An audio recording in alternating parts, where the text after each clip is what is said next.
जय हिंद बच्चों। इस टॉपिक में हम लोग बात करने जा रहे हैं इलेक्ट्रॉनिकी की। इलेक्ट्रॉनिकी में भी basic electronics means semiconductor and semiconductor devices की। तो सबसे पहले आप ये समझिए कि सेमीकंडक्टर्स होते क्या हैं। जैसा कि आप जानते हैं कि हमारे आसपास कुछ मटेरियल्स होते हैं जो जिसमें कुछ कंडक्टर होते हैं, कुछ इंसुलेटर होते हैं और कुछ सेमीकंडक्टर्स होते हैं और कुछ सुपर कंडक्टर्स भी होते हैं।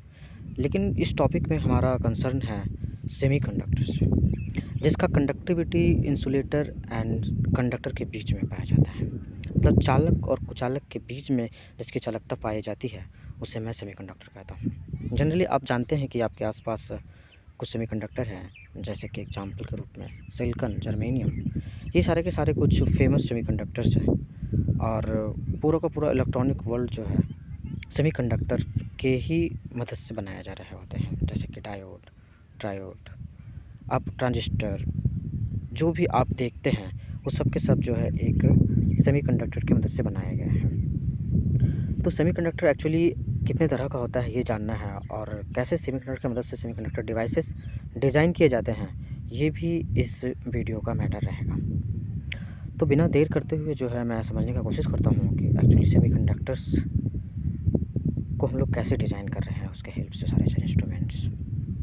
तो सेमीकंडक्टर को जब क्लासिफाइड किया जाता है, जिसका कंडक्टिविटी कंडक्टर इंसुलेटर के बीच में पाया जाता है, मीन्स कहने का मतलब कि हर एक मटेरियल दो बैंड से मिलकर बना होता है, एक कंडक्शन बैंड और एक वैलेंस बैंड, और उन दोनों के बीच में एक गैप होता है जिसे फोरबिडन एनर्जी गैप कहा जाता है। तो ये कंडक्टर में बहुत ही कम होता है, ऑलमोस्ट ओवरलैप होते हैं दोनों, conduction band and valence band. Insulator में इतना ज़्यादा होता है कि कभी भी वैलेंस बैंड का इलेक्ट्रॉन कंडक्शन बैंड में जंप नहीं कर पाता है, लेकिन सेमीकंडक्टर के साथ ऐसा नहीं है। सेमीकंडक्टर में जब हम लोग हाई पोटेंशियल के साथ हम किसी सेमीकंडक्टर मटेरियल को जोड़ते हैं तो उसका वैलेंस बैंड का इलेक्ट्रॉन वाइब्रेट होकर के वो कंडक्शन बैंड में चला जाता है, क्योंकि उसका फोरबिडन एनर्जी गैप जो है बहुत ही कम होता है, 0.7 0.3 के अप्रॉक्स होता है, जिस बैरियर को ब्रेक करना जो है इलेक्ट्रॉन के लिए बहुत बड़ा टास्क नहीं होता है। तो इस तरीक़े से जो है हम सेमीकंडक्टर को कंडक्टिविटी में कन्वर्ट कर लेते हैं। लेकिन बात है कि सेमीकंडक्टर्स को इसका कंडक्टिविटी इतना भी नहीं होता है कि मैं उसे एज ए सिंपल वे उसे मैं सर्किट में इस्तेमाल कर सकूँ। तो सर्किट में इस्तेमाल करने लायक बनाने के लिए किसी भी सेमीकंडक्टर्स को सबसे पहले उसे इम्प्योरिटी मिला करके डोप करके एक परफेक्ट सेमीकंडक्टर बनाना होता है। इसलिए मैं इन सब बातों को बताने से पहले आपको समझने का ज़रूरत है कि क्लासिफिकेशन ऑफ सेमीकंडक्टर्स क्या है। तो सेमीकंडक्टर को दो टाइप से क्लासिफाइड किया गया है, एक प्योर सेमीकंडक्टर और एक इम्प्योर सेमीकंडक्टर्स। तो प्योर सेमीकंडक्टर दरअसल क्या है, प्योर सेमीकंडक्टर को हम लोग इंट्रिंसिक सेमीकंडक्टर भी कहते हैं, क्योंकि वो इंटरनल मटेरियल पर ही डिपेंड कर रहा होता है। मतलब जब हम किसी लैब से किसी मटेरियल को एक्सट्रेशन के पश्चात, उसके निष्कर्षण के पश्चात जब हम डायरेक्टली उसका यूज़ कर रहे होते हैं, तो उस फॉर्म ऑफ द सेमीकंडक्टर को हम लोग pure form of the semiconductor कहते हैं, या इंट्रिंसिक सेमीकंडक्टर कहते हैं, अंतः अर्धचालक कहते हैं। दूसरा एक एक्सट्रिंसिक सेमीकंडक्टर।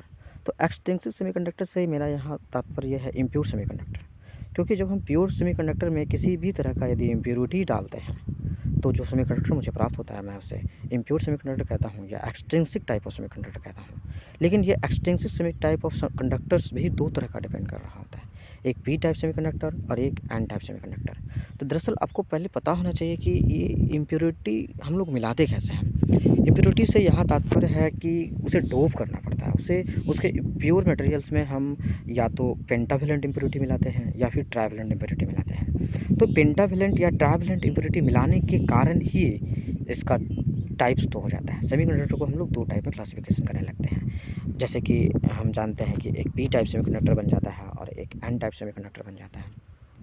बस केवल गौर से सुनिए, आपका बात पूरा क्लियर हो जाएगा, एक दो बार में ही आपके पूरे जहन में ये बैठ जाएगा, जहाँ तक मेरा बिलीव है, क्योंकि सुनने मात्र से सुनना ही एक विकल्प है, क्योंकि सुनना ही होगा। तो सुनने की कोशिश करिए, क्योंकि सुनना एक अलग लेवल ऑफ द जो है ना नॉलेज का वे है जिससे आप रिसीव कर सकते हैं। तो मैं बात करने जा रहा था इम्प्योर सेमीकंडक्टर्स की। इम्प्योर में एक्सट्रिंसिक सेमीकंडक्टर जिसमें मैं डोप कर रहा था ट्राइवेलेंट इम्प्योरिटी या फिर पेंटावेलेंट इम्प्योरिटी से। आप सेमीकंडक्टर के यदि जानना चाहेंगे आउटरमोस्ट शेल के इलेक्ट्रॉन्स के बारे में, ताकि उसका कंडक्टिविटी के बारे में पता चल सके, तो आप देखेंगे कि सिलिकॉन यदि मैं एग्जांपल के रूप में लेता हूँ तो इसका एटॉमिक नंबर 14 होता है।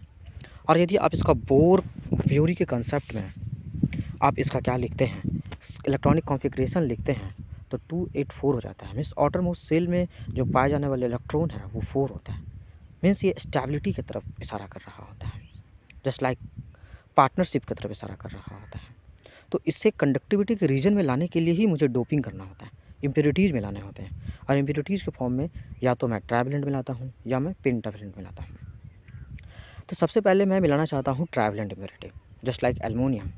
ग्रुप 13 ग्रुप के जो भी एलिमेंट्स होते हैं उसे ट्राइवेलेंट इम्प्योरिटी कहते हैं। तो ट्राइवेलेंट इम्प्योरिटी यदि मैं सिलिकॉन में मिलाता हूँ तो सिलिकॉन के आउटरमोस्ट शेल में मेरा ऑलमोस्ट 4 इलेक्ट्रॉन है। ट्राइवेलेंट इम्प्योरिटी के आउटरमोस्ट शेल में 3 इलेक्ट्रॉन होता है। यदि मिलाते हैं तो 4 + 3 मीन्स 7 हो जाता है। और आप जानते हैं ऑक्टेव रूल से कि जब तक अष्टक नहीं पूरा करेगा तब तक जो है मटेरियल स्टेबल नहीं होगा। मीन्स उसके अंदर एक होल बच जाता है और होल का नेचर पॉजिटिव होता है, पॉजिटिव इन नेचर होता है।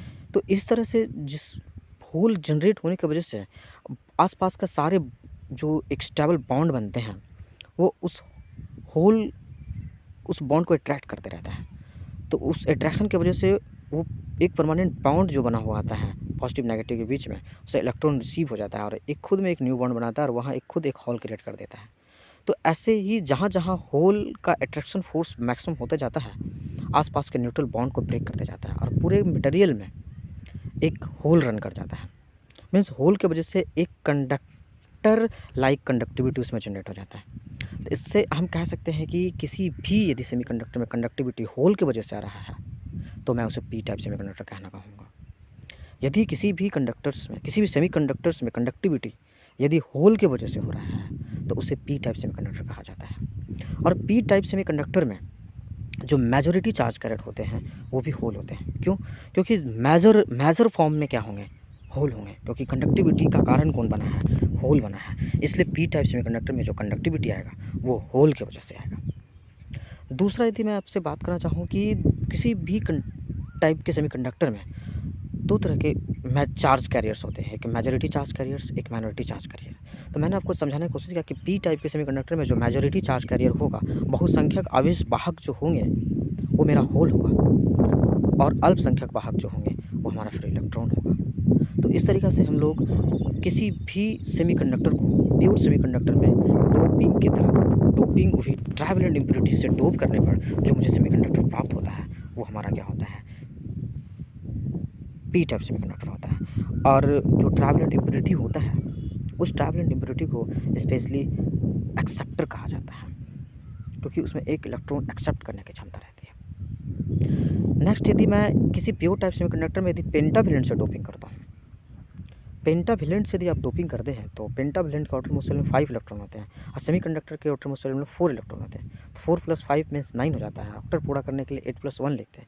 मीन्स कहने का मतलब कि उसके पेंटावेलेंट से डोपिंग करने के बाद उस सेमीकंडक्टर में एक फ्री इलेक्ट्रॉन फ्री हो जाता है और वो फ्री इलेक्ट्रॉन का अट्रैक्शन फोर्स आसपास के स्टेबल बॉन्ड को अट्रैक्ट करते रहता है और उसे ब्रेक करते रहता है और पूरे मटेरियल में ब्रेक करते जाता है।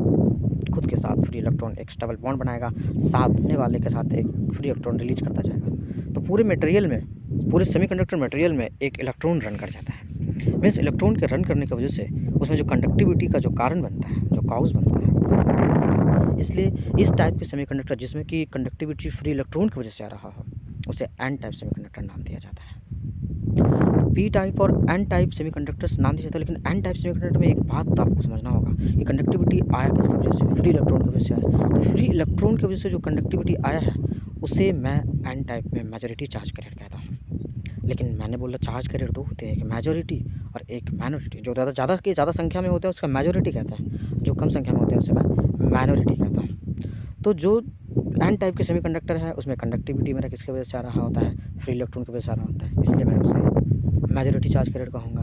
तो एन टाइप सेमीकंडक्टर में जो मेजॉरिटी चार्ज कैरियर होगा वो फ्री इलेक्ट्रॉन होगा और माइनॉरिटी चार्ज कैरियर होगा वो होल होगा। इतना यदि आप ध्यान में रखते हैं तो आपके पी टाइप सेमीकंडक्टर और एन टाइप सेमीकंडक्टर का कंसेप्ट पूरा हो जाता है। आप इस वीडियो को शुरू से अंत तक वॉच करिए और रिपीट करिए मल्टीपल टाइम, जिससे आपका पूरा क्रिस्टल क्लियर हो सके। Thank you for watching.